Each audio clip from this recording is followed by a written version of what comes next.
Good evening guys. Ito na dito sa aking unang tindahan. Ito na ang ng status ng aking tindahan. So ito na ang last ng aking pagtitinda dito magtinda. Hindi na ako magtinda dito dahil pinaubaya ko na sa aking kapatid, pero doon siya sa harapan na magtinda. So kasi wala na nagbabantay dito at saka naghangi siya ng siya na daw ang magtinda para may kabuhayan din siya. So ako, dalawa naman yung tindahan ko, isang butika at saka doon sa sari-sari.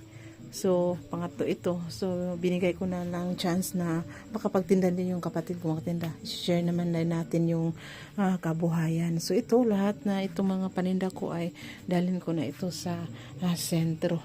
So, ito ay mag-close na. So, gawin ko na lang itong higaan kung may mga bisita ako, linisan ko ito ngayon, iimpakihin ko na itong lahat ng mga paninda, dalhin ko na doon sa sentro. So yun mga tinda, medyo sad ako mga tinda kasi dito nagsimula yung tindahan ko. So ilang taon ako dito, pero wala tayong choice mga tinda kasi yung bayaw ko dito nagtinda, siya gusto na silang magsarili doon sa harapan ng aking tindahan. So, pinabubuhaya ko na lang para may kabuhayan din sila. Hindi naman tayo pwede na lahat-lahat na lang ay sa ating mga tinatagaan namin. Bigyan naman natin sila ng chance na mamuhay. So, yun mga tinda. Medyo sad ako mga tinda kasi isang taon na ako dito sa tindahan. Dito ako nagsimula. Dito din ako nangarap na magkaroon ng tindahan mga tinda. Pero, ganun talaga ang buhay mga tinda. Natin na hawak ang buhay na kahit na ganito yung tindahan ko, medyo marami akong memories dito matinda, pero kapitin natin yan, gusto din mamuhay sila. So bigay ko na sa kanila matinda, doon na sila din magtinda. Ito dalhin ko na ito sa unang pangalawang tindahan doon sa sentro. So yun matinda ang status ng aking tindahan. So mag-impake na ako, kumuha na ako ng mga karton. So, yun.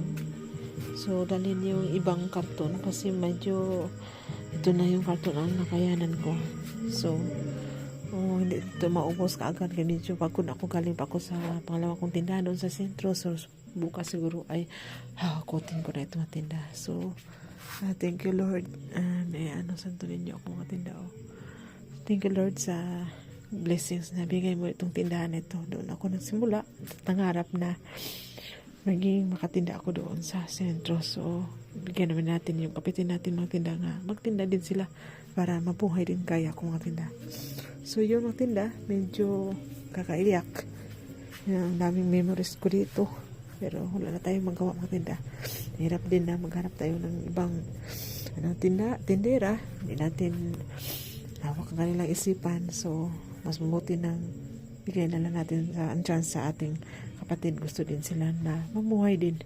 So yun na lang mga tinda. Sayang, sana marami pa naman tayong mahanap na makapagtinda, pero sayang din na gusto din na magtinda yung kapatid ko. So yun na magtinda.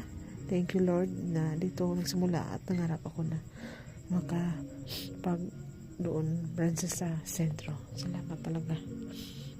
Mura na tayong mag-impake.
So yun na lahat mga na ano ko lagay ko na sa mga lagayan mga tinda ko dito matinda. Yung iba ko pa na tapos may mga ilan-ilan pa. So bukas siguro o sa susunod pa na araw ito na ang status ng aking tindahan. So dito hindi na ako ito magtinda. Yung kapatid ko na doon sa harapan. Ay yung mga pinaano ko na huli ko na ito kasi mga buti ito. Pero ito mga ito wala na. Ito wala na. Ito naman tinda wala na. Pag ito nakabalot na ito. So yung iba ipaano ko na sa aking kapatid. Yan parang ano siya. Data-datahan na niya pag ano mang bayad sa akin mo tinda. Yung iba kong mga paninda para may tinda din siya. Kaagad na yung week siguro na magbukas na siya sa kanyang tindahan doon sa aking harapan. So yun mga tinda ang ating gawin sa ating mga kapamilya din. Tumulong din tayo. Hindi tayo na magmaramot na atin-atin ng lahat. So share naman natin ang ating mga blessing. So yun na muna mga kanila ang aking masishare sa araw na ito. Positive lang tayo. Bawal ang niga. Bye-bye. Wala na.